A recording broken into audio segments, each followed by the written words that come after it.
कि हम सीधे 7,000 वर्ष पूर्व के इतिहास में लौट जाते हैं। उदाहरण वहीं से उठाते हैं, आदर्श वैसा ही चाहते हैं, किंतु ठहर कर यह नहीं देखते कि उस कालखंड में भी कोई देवी जैसी स्त्री हर ली गई थी। हम यह भी नहीं देखते कि उस युग के 1,000-1,500 वर्ष बाद किसी मानिनी को सभा के मध्य नग्न करने के प्रयास हुए थे। दंडित करना और अपमान के लिए युद्ध लड़ना एक भिन्न पक्ष है। धर्म की स्थापना उसके मूल में है, किंतु राक्षसी वृत्तियां तो हर युग में थीं। तब कम थीं, अब बहुत अधिक हैं।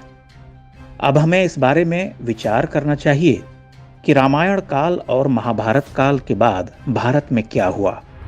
हजारों शतियां बीत गईं, बहुत कुछ बदल गया। धर्म केंद्र में रहा, न रहा होता तो अगणित महान मनीषियों और शूरवीरों ने जन्म न लिया होता।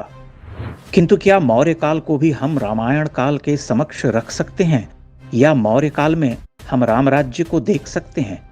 और आज के भारत की तुलना उस युग के भारत से की जा सकती है? उस युग की बात तो छोड़िए, 100-150 वर्ष पुराने भारत से ही हम वर्तमान की तुलना नहीं कर सकते। उत्तर पूर्व के जिस छोटे से राज्य की बर्बर घटना से हम उद्वेलित हैं, क्या उस राज्य के बारे में हम समान ताप से पहले भी विचार करते रहे हैं? कुछ वर्ष पहले ही वे राज्य भारत के होकर भी भारतीय सांस्कृतिक भौगोलिक अवधारणा से कटे हुए प्रतीत होते थे। उत्तर पूर्व को धीरे धीरे संपूर्ण भारतीय जीवनधारा का अभिन्न अंग बनाया जा रहा, और यह पिछले 8-9 वर्षों का अवदान है। अब समस्या यह कि हम राजदंड का प्रयोग तो तुरंत चाहते हैं, राजनीतिक सीमा का बोध हमें नहीं होता। पहली बात तो यह कि आधुनिक लोकतंत्र के प्रतिनिधि पुरुष से किसी राजा का आचरण अप्रासंगिक है।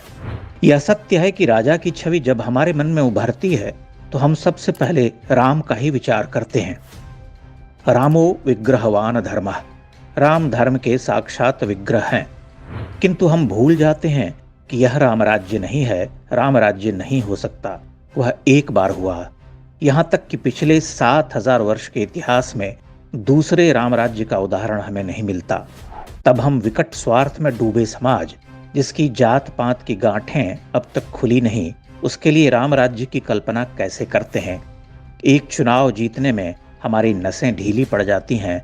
हमें स्पष्टतः यही समझ में नहीं आता कि किसे चुने, जबकि चुनाव में कोई विकल्प ही नहीं है। फिर भी हम कठिनाई से जीतते हैं। उत्तर प्रदेश का पिछला विधानसभा चुनाव उठाकर देख लीजिए, जबकि योगी आदित्यनाथ सर्वप्रिय हिंदू नेता हैं। आप ध्यान से देखें तो एक समय में कांग्रेसी प्रभुत्व और विकल्पहीनता के युग के बाद भारत में लोकतंत्र की लड़ाई भीषण हो गई। बहुमत तो बहुत दूर की बात थी। जिस कांग्रेस ने 5-6 दशकों तक देश को चलाया और हमारे माई बाप बनकर रहे, उसका ही आधार जाता रहा। जात पात और क्षुद्र स्वार्थ के नाम पर क्षेत्रीय दलों का उभार हुआ। ये उत्तर से दक्षिण और पूर्व से पश्चिम तक पसर गए। इन्होंने कांग्रेस से राजनीति सीखी। धीरे धीरे उस राजनीति को कांग्रेस की नीचता से भी नीचे ले गए। खानदानी पार्टी चलाने वालों ने भारत को कितने टुकड़ों में बांट दिया। तब नरेंद्र मोदी का अभ्युदय हुआ। मोदी का उभार स्वप्न सरीखा लगता है। मोदी ने उत्तर प्रदेश और बिहार जैसे घोर जातिवादी राजनीति करने वाले राज्यों की पारंपरिक राजनीति तक को तोड़ दिया। वे दूसरी बार जीते। अब तीसरी लड़ाई होनी है। निर्णायक समर होने वाला है।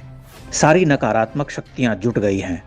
देश को जात पात, जनजाति और धर्म के संघर्ष में झोंक कर तबाह करने की योजना गति पकड़ रही है। नरेंद्र मोदी एक शक्तिशाली नेता हैं, किंतु उन्हें अभी राजनीतिक स्वार्थ समर को जीतने में पूरी सफलता नहीं मिली है। दक्षिण भारत लगभग अविजित है। कर्नाटक कुछ हद तक विजित कहा जा सकता है। बंगाल में भीषण चुनौतियां हैं। उत्तर पूर्व को उन्होंने बहुत हद तक साध लिया है। लेकिन पिछले कांग्रेसी राज में जो वहां की सांस्कृतिक और जातिगत पहचान थी, उसे बहुत हद तक भ्रष्ट कर दिया गया। यह उसी का उभार है। वहां के स्थानीय संकट अलग हैं। चीन म्यांमार के अपने घृणित स्वार्थ हैं। ऊपर से देश तोड़क शक्तियां सक्रिय हैं। ताजा घटना जीवंत प्रमाण है, जहां हिंदुओं पर हुए अत्याचार को पूरी तरह से गौण कर केवल इस घटना का ढोल पीटा जा रहा।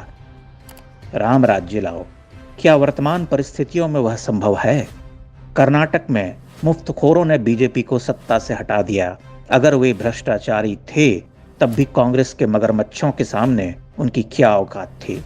दो खराब विकल्पों में से हम उसे चुनते हैं जो कम खराब हो, जो कम से कम देशघाती तो नहीं हो।